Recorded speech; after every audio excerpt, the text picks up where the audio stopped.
नमस्कार and welcome to health आशा, आपका अपना हेल्थ टॉक शो। मैं हूं डॉक्टर प्रिया देवलेकर, आपकी होस्ट एंड दोस्त। Polycystic ovarian disease PCOD, commonly हमने ये नाम सुना है। अधिकतर महिलाएं इस समस्या से पीड़ित है। बट क्या होता है पीसीओडी, क्यों होता है पीसीओडी, इसके लक्षण क्या होते हैं, ट्रीटमेंट ऑप्शंस क्या होते हैं, आज हम जानेंगे हेल्थ आशा में। आज हमारे साथ जुड़े हैं एक senior gynaecologist doctor Rupa Shetty madam. Madam को more than 25 years of experience है in the field of gynaecology. Madam director हैं श्री कृष्णा मैटरनिटी हॉस्पिटल मुंबई के। Madam welcome to our show. Madam हमने नाम तो काफ़ी सुना है। हम अगर देखते हैं तो काफ़ी मतलब छोटी लड़कियां भी, जैसे वंस द पीरियड स्टार्ट, जैसे ही मासिक पाली चालू होती है तो पीसीओडी ये नाम कुछ गर्ल्स में कॉमनली सुना जाता है। क्या होता है पीसीओडी और कैसे इसको पहचानें? आजकल का मोस्ट कॉमनली डिस्कस्ड इशू है पीसीओडी। पीसीओडी का मतलब है पॉलीसिस्टिक ओवेरियन डिसीज़। एक और टर्मिनोलॉजी है जिसको हम लोग पीसीओएस बोलते हैं, that is called as polycystic ovarian syndrome.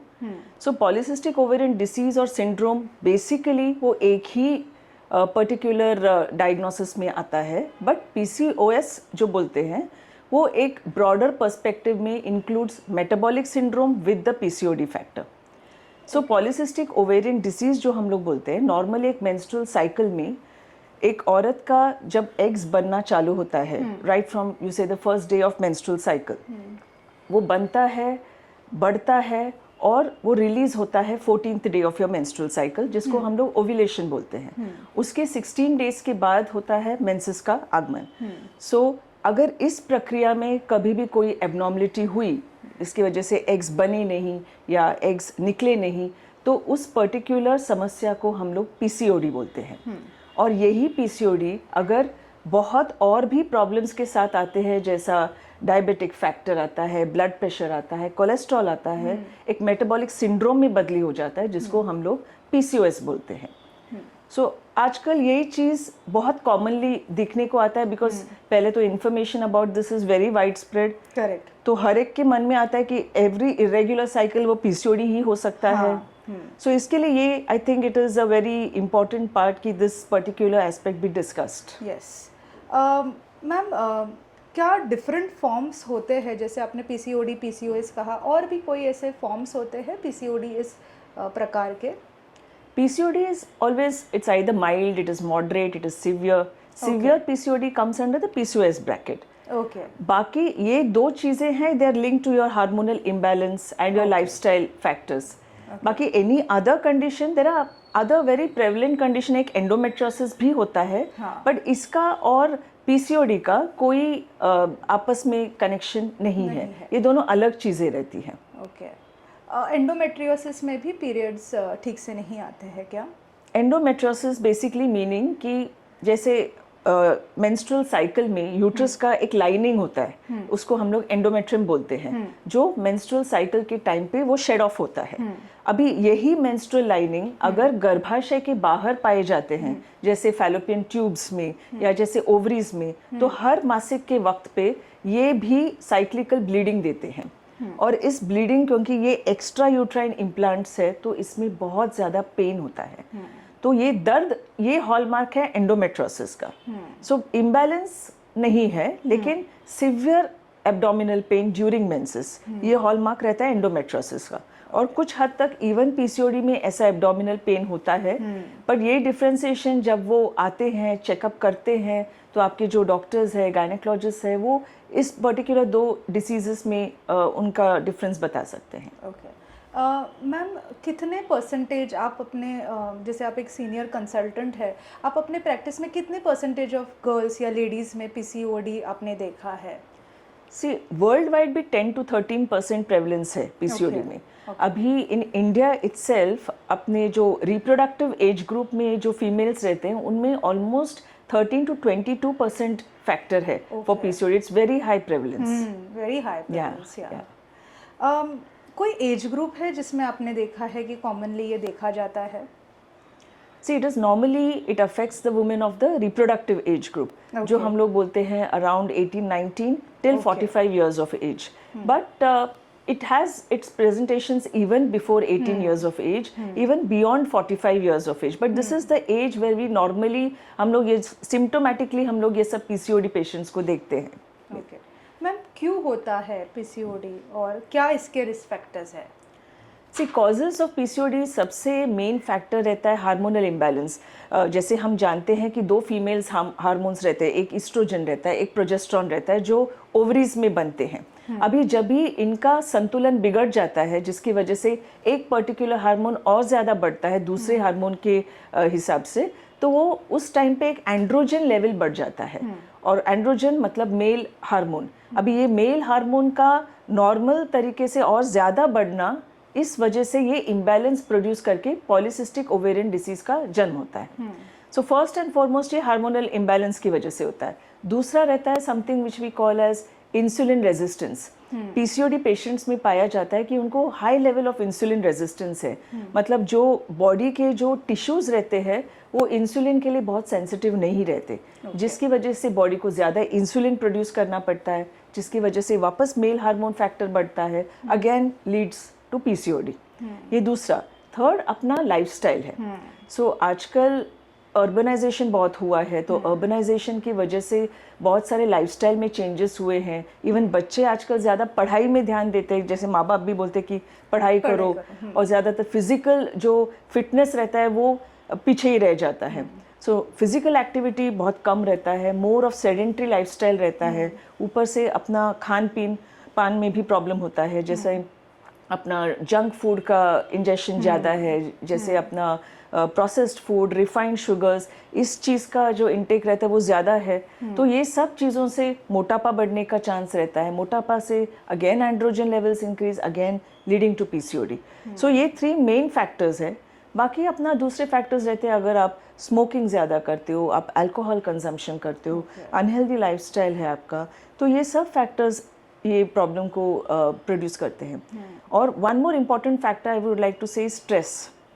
आजकल स्ट्रेस लेवल्स कोई भी एज ग्रुप में, right from 16 years onwards till they reach 45-50, this is on the high. Yes. So because of increased stress levels, cortisol production बहुत excessive हो जाता है, और इस वजह से भी पीसीओडी का जन्म होता है. So बहुत सारा फैक्टर्स है. These are some of the factors which cause it. Okay ma'am, कैसे प्रेजेंटेशन होता है अगर किसी को पीसीओडी है? क्या सिम्टम्स होते हैं?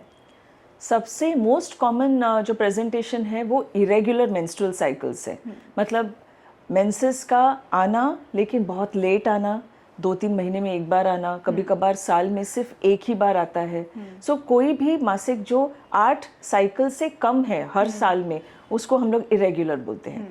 बहुत कम आना भी इरेगुलर रहता है, बहुत ही ज़्यादा आना और बहुत दिन तक जाना, ये भी इरेगुलर है. So irregular cycles are the first hallmark. दूसरा रहता है बिकॉज उनका जो मेल हार्मोन रहता है टेस्टोस्टेरोन, वो थोड़ा बढ़ा हुआ रहता है. इसकी वजह से अनचाहे बाल आना, स्पेशली फेस पे, चेस्ट पे, फिर थिक हेयर जो रहता है वो पाँव में रहना, ये भी इसका हॉलमार्क है. और दूसरा पैटर्न रहता है फ्रंटल बाल्डिंग, जो सामने से बालों का बहुत पतला हो जाना, थोड़ा एलोपेशिया जैसा एक पिक्चर आ जाना. This is also one of the hallmark. तीसरा, उनको कभी कभार बहुत सारे मुहासे आते हैं. ये भी एक हॉलमार्क है मेल पैटर्न का, और एंड्रोजन लेवल बढ़ने की वजह से. So these 2 are the main symptoms. उसके अलावा ओबेसिटी, मोटापा होना, this is the third important factor.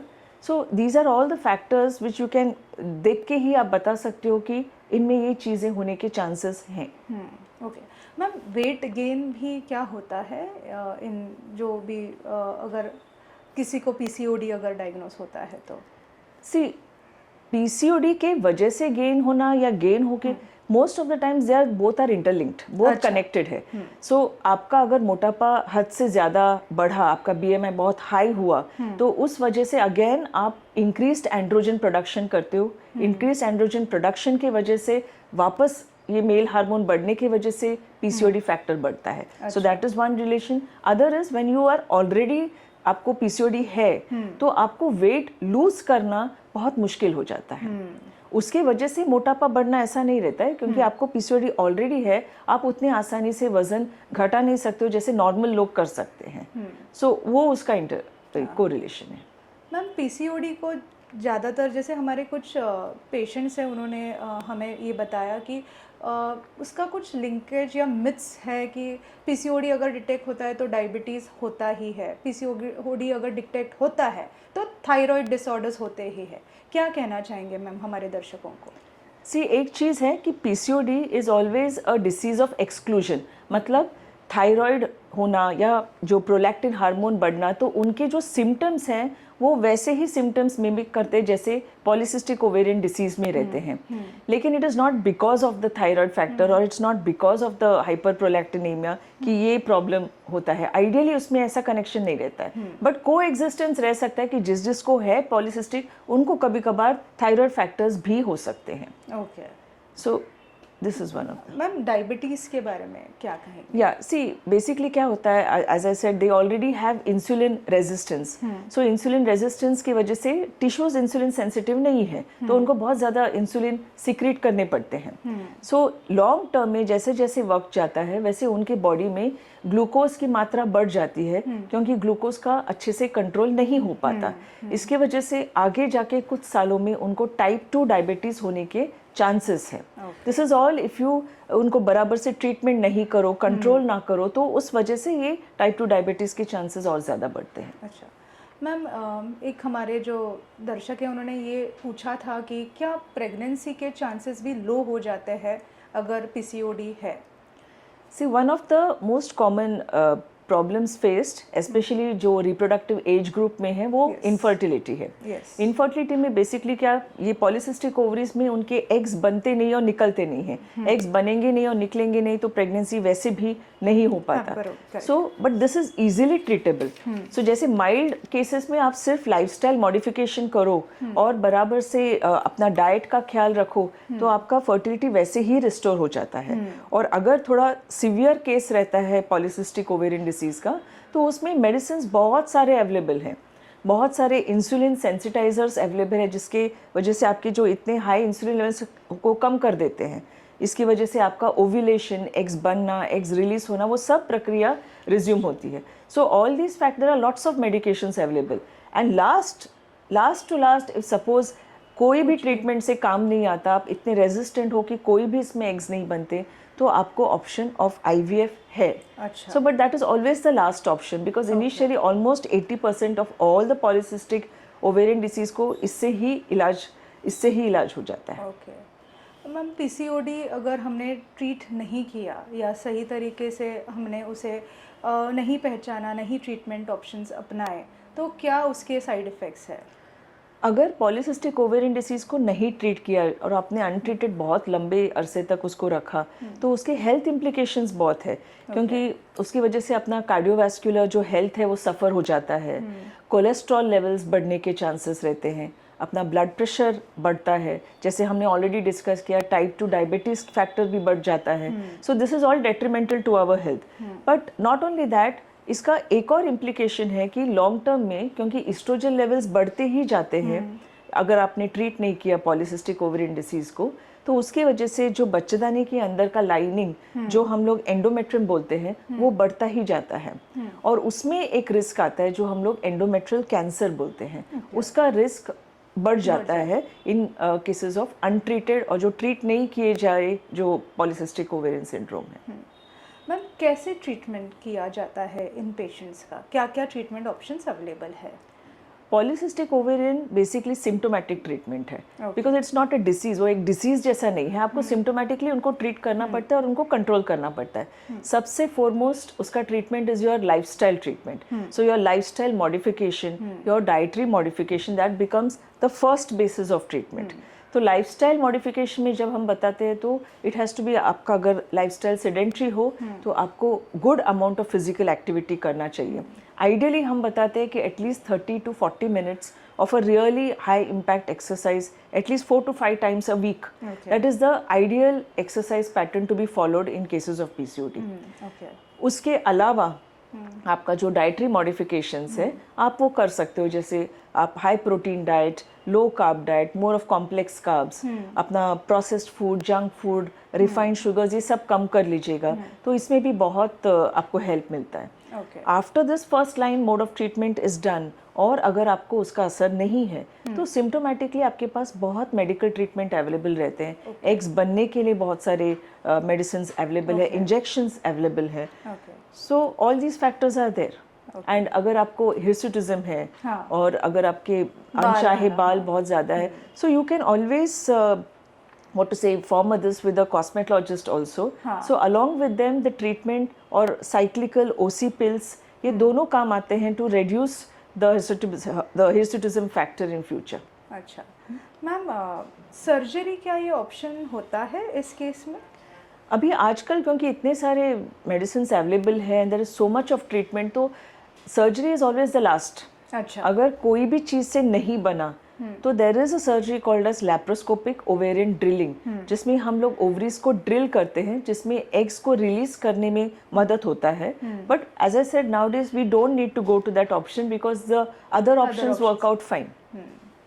Ma'am, क्या ऐसा टेक होम मैसेज देना चाहेंगे हमारे दर्शकों को, ऐसे the powerful message that you can give for PCOD?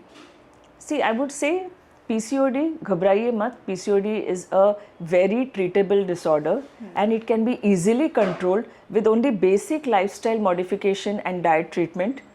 Apart from that, कभी भी आपको लगा कि इससे भी नहीं हो रहा है तो बहुत सारे मेडिसिन अवेलेबल है। उनके लॉन्ग टर्म हेल्थ इम्प्लीकेशन सिर्फ तब है अगर आपने ट्रीटमेंट नहीं लिया। सो आपको कभी भी अगर कोई भी शंका भी हो या शक भी हो कि आपको PCOD है कि नहीं है, आपको आपके नज़दीकी जो डॉक्टर है उनको मिलना चाहिए and clear your doubts and accordingly take the treatment. Okay, I think एक सबसे कॉमन टॉपिक आजकल अगर हम देखते हैं तो वो होता है PCOD, ज़्यादातर लड़कियों में। और मैम, आप आए और आपने इतनी अच्छे से हमें बताया कि इस ट्रीटमेंट या फिर इस डिसऑर्डर का ट्रीटमेंट ऑप्शंस अवेलेबल है, इससे डरना नहीं है। कुछ लाइफस्टाइल मॉडिफिकेशंस, जैसे मैडम ने कहा, घर का खाना खाना, एक्सरसाइजेस करना और 30 to 40 मिनट्स अपने आप को देना, स्पेशली एक्सरसाइज करते हुए, ये सब lifestyle modifications and medications available, जैसे मैडम ने भी बताया। तो इन सब कॉम्बिनेशन से हम PCOD से लड़ सकते हैं।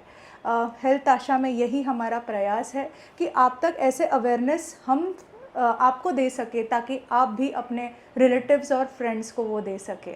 मैडम, मैं धन्यवाद करना चाहूँगी आपका कि आपने आपका कीमती वक्त देकर हमें इस टॉपिक के बारे में इंसाइट्स दिए। मैम के इस पावरफुल मैसेज के साथ मैं अब लेती हूँ एक छोटा सा पॉज। मिलती हूँ आपको अगले हफ्ते with one more health expert, with one more common health topic, और आप तक वो इन्फॉर्मेशन देने का मेरा प्रयास जारी रहेगा। आप प्लीज़ सब्सक्राइब कीजिए चैनल और फॉलो कीजिए हमारे वीडियोस। नमस्कार। ऐसे मोर हेल्थ इन्फॉर्मेशन वीडियोस के लिए देखते रहिए हमारा channel health Asha talk show by doctor Priya Devlekar. आपको अगर कोई हेल्थ इन्फॉर्मेशन या हेल्थ इश्यूज़ रिलेटेड कोई भी जानकारी चाहिए तो email us on the below email ID। Follow कीजिए हमारा चैनल, सब्सक्राइब कीजिए और शेयर कीजिए हमारा चैनल। नमस्कार।